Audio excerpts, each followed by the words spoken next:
इचलकरंजीत महासत्ता चौकात भर दिवसा गोळीबार, संशयित आरोपींना पोलिसांनी घेतले ताब्यात।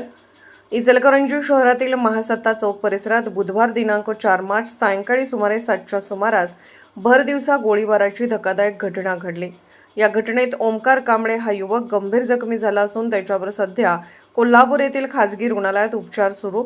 दरम्यान काही लोकांना पोलिसांनी संशयावरून ताब्यात घेतले आहे। काही दिवसांपूर्वी जयसिंगपूर येथे ओमकार कांबळे व सूर्यवंशी नामक युवक यांच्यात किरकोळ कारणावरून मारामारी झाले होते।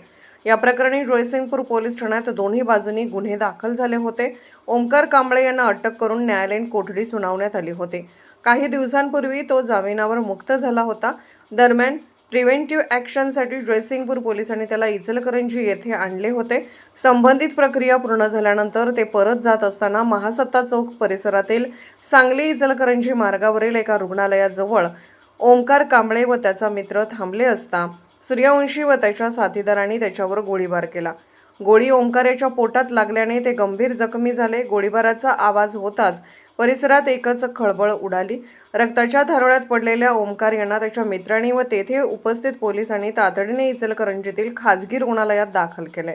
प्रकृती चिंताजनक असल्याने पुढील उपचारासाठी त्यांना कोल्हापूर येथे हलवण्यात आले।